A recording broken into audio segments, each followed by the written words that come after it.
The Prime Minister is going to dodge questions. You better find someone better than that. I guess they've cracked the case. Welcome back to Moose on Loose. My name's David. Today, Mark Carney telling us the real problem, why food inflation is so bad. Apparently, it's Pierre Poilievre's doing it. It was his fault for all of this. We got a wild session here in the House of Commons. Let's jump into this. Mr. Speaker, Canadians deserve to have a full stomach, a full fridge, and a full bank account all at once. But the Prime Minister has said that he could be judged by the price at the grocery store. Since that time, food inflation has doubled, and grocery prices are rising faster in Canada than any other country in the G7. My theory is that his taxes, his carbon taxes on farm equipment, fertilizer, food processors, his new tax on diesel and gas is the cause. That's my theory. What's his? Here, here. The Right Honourable Prime Minister. Mr. Speaker, the impact of the industrial carbon tax on food prices is, as estimated by the Canadian Climate Institute, approximately zero. Yeah, a government agency that he's funding to give him phony baloney data. The impact of the fuel charge, which exempts diesel, which exempts gasoline, which exempts fertilizer, which exempts food processors, is de minimis. What it does do, the fuel charge, though, is support the people of the farmers of Battle River, Crowfoot, supports canola production, it supports biofuels, it supports our future. The Honourable Leader of the Opposition.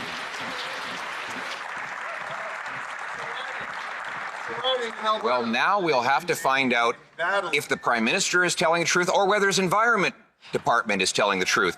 Their document shows that he says it doesn't apply to gasoline. According to his own Environment Department, it applies to both diesel and gasoline, 7 cents a litre this year. And yes, it does apply on farmers, fishers, and others. But regardless, we have the highest food inflation in the G7. I've given my theory on why, under his leadership, Canadians are paying more faster than anyone else. What is his theory for his terrible record on food inflation? Look at this. He's got Michael Maw sitting right next to him. These dirty dogs with these tricks, they're trying to intimidate the Conservatives by putting him here. Mr. Speaker, I know the Leader of the Opposition is just visiting his riding. But he would spend more time. Look at him laughing here. This guy is such an arrogant jerk. This elitist, smug, egomaniac doesn't even live in his ridings, jet sets around the world, hardly spends any time in Canada, has the audacity to attack Pierre on his riding when he kicked out Chandra Arya from his for no reason. There's no stated reason why they kicked out Chandra Arya. He was good enough to be a Liberal for 9 years until they kicked him out of his own seat.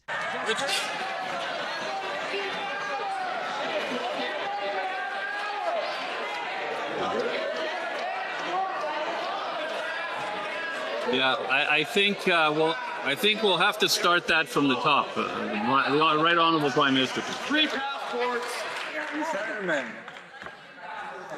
Mr. Speaker, I recognize that the Leader of the Opposition is just visiting his riding and will be running in another riding in the next election.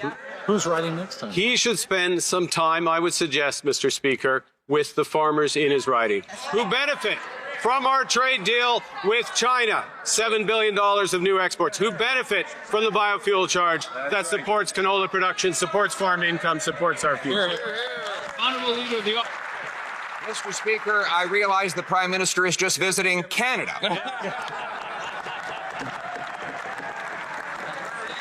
So I welcome him. Let's go to my ride. Let's go to Drumheller. Let's go to Camrose. Let's go to Consort and let's ask them if they believe that when you charge a 7 cent a litre tax on diesel and on gasoline to grow and ship food, when you tax fertilizer and farm equipment, whether that gets passed on in the highest grocery prices in the G7. Is he ready to make that trip and talk about that tax? If you're a farmer out there, and that's where I was born and raised, Battle River, Crowfoot, or any farmer across Canada, shoot a video, upload it to X, tag me, send me an email where you got the video, and let's start putting this stuff out here, because Mark Carney's a chronic liar. And the problem we're having right now is Carney's getting a big bump today in the polls, which I'll show you in a bit, but people do not know how evil this guy is. Prime Minister. Mr. Speaker, I am always pleased to go back to my home province of Alberta. I'm always pleased to go back to Drumheller, to Consort, home of the great Katie Lang, I might add, Mr. Speaker. I am always supporting Canadian farmers, as this government does, with new markets, with support for biofuels, with exemptions from the federal fuel charge, with exemptions from the industrial carbon tax, because we believe in Canada. Did he just say federal fool? With exemptions from the federal fuel. Was that a little Freudian slip?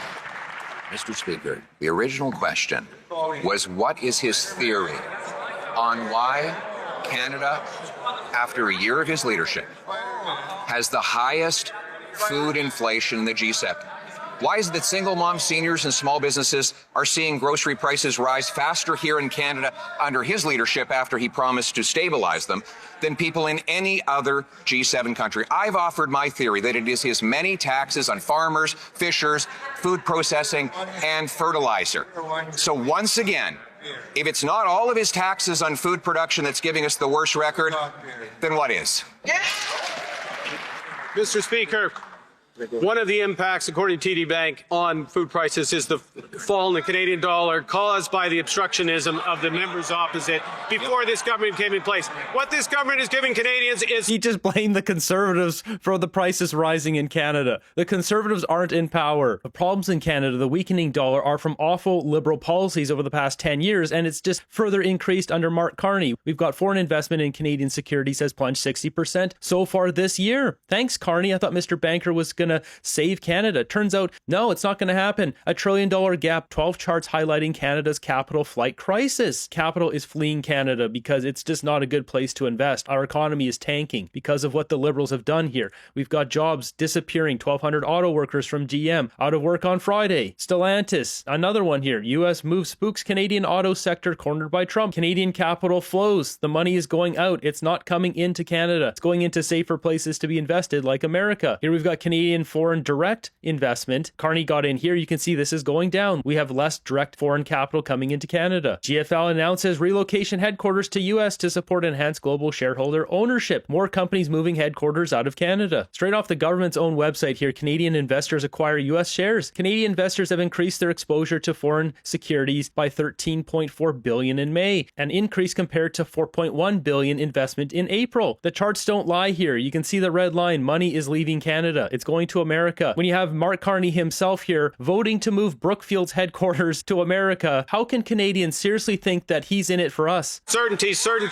with the groceries and essential benefit. $1,800 for a family of two. Providing the support Canadians need. The boost now, the bridge to a brighter future with building Canada strong. Here, here. Oh yeah, TD Bank. The same TD Bank that was fined $3 billion after pleading guilty in historic U.S. money laundering case. That's right, the Americans had to do this because Canada wouldn't. Said here, TD admitted in a plea agreement that it allowed 3 money laundering networks to transfer more than $670 million US through TD accounts over a 6-year period, actions which many employees were aware of, yet went unaddressed. The same TD Bank that has Frank McKenna as deputy chair of TD Bank, part of this whole money laundering lawsuit here, the very same Frank McKenna that helped bring Mark Carney into Brookfield. McKenna said Brookfield provided a platform for Carney's credibility and star power, adding that Carney has the necessary wattage to attract and retain large amounts of money to Canada and sovereign wealth funds and other international investors. I would call this marriage really serendipity. We've got a highly respected Canadian global leader in Mark Carney joining forces with a Canadian-based alternative asset manager that is now one of the world's largest, McKenna said. So no, I'm not going to be trusting what TD Bank puts out. There's another illusion. It will be $10 a week.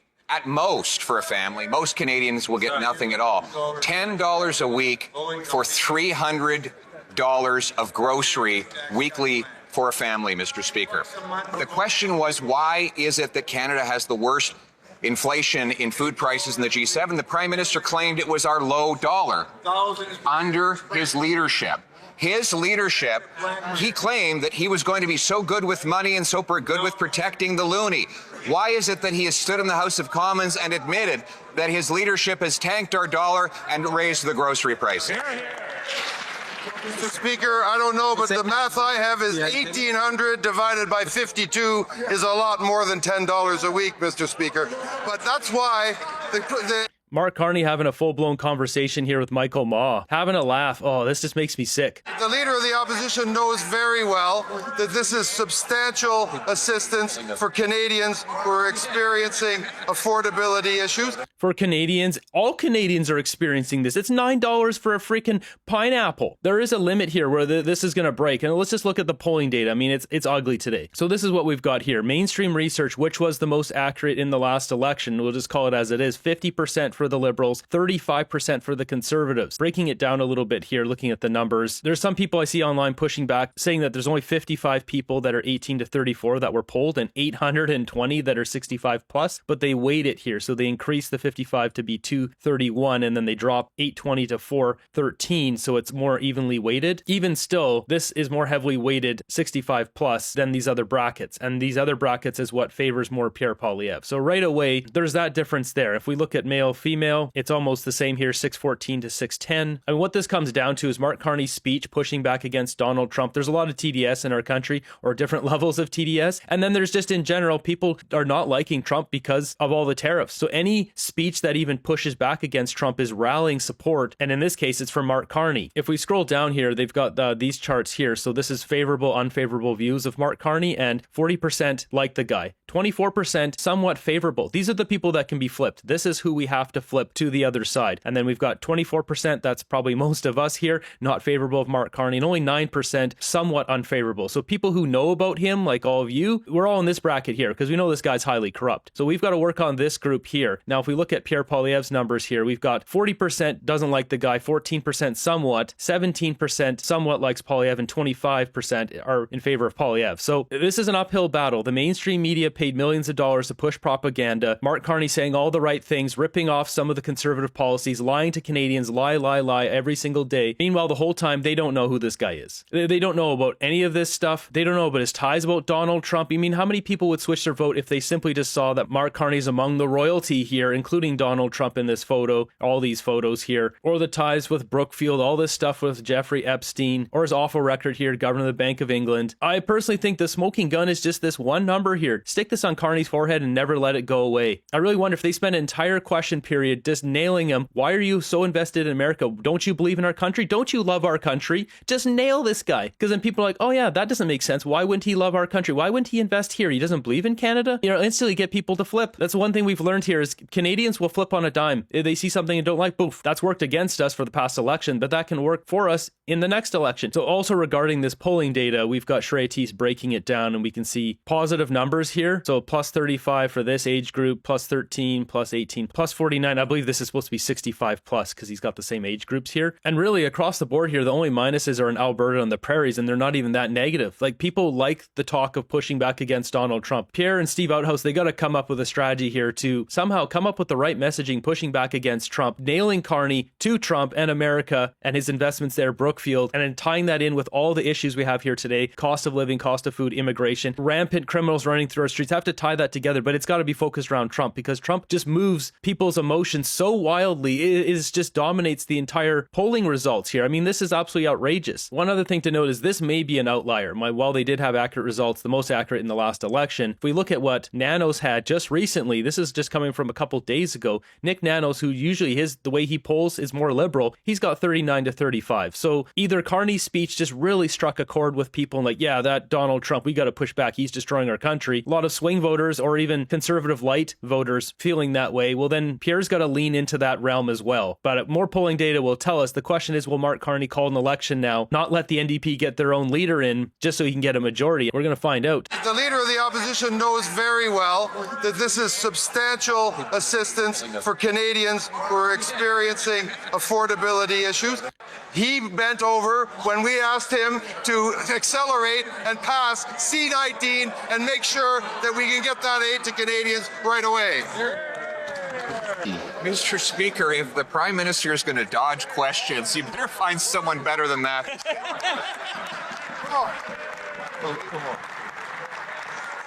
We've said that we would work with the government to save the people. that the Prime Minister is priced out of groceries, and if that $10 a week might make the difference for a very small number of people, you can bet we'll work hard to do it. We're willing to put differences aside because Canadians are suffering the worst inflation in food prices in the G7. So will he put differences aside and agree to remove all the Liberal taxes at the grocery store so Canadians can afford to eat comfortably again?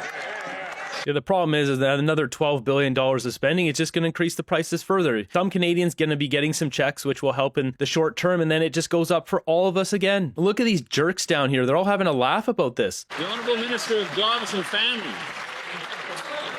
This is all just a joke to these people. All we hear from the opposition are imaginary taxes that they believe in some. I can't hear anything. I can't hear anything. This is just so wild. They just keep saying imaginary. This is not imaginary. Question period needs to have answers. You know, Corey Hogan, Liberal Corey Hogan, brought this up on X recently, saying on Friday the House of Commons will be debating our standing orders. I think this is a great time to talk about whether question period is serving Canadians well as currently constructed 35-second questions, 35-second answers. Then he goes on to talk about have only certain ministries up on certain given day, have longer questions and answers, don't allow a question that has been answered to be asked twice. I mean, these guys don't answer the question. That's the problem here. 5 question periods a week, they don't all need to look the same. Well, I mean, answer the question. That's the problem. They don't answer the question and now they want to change question period because they don't like that they're getting grilled. All we hear from the opposition is conversations about imaginary taxes that theoretically are impacting the price of food. They don't want to work with evidence, Mr. Speaker.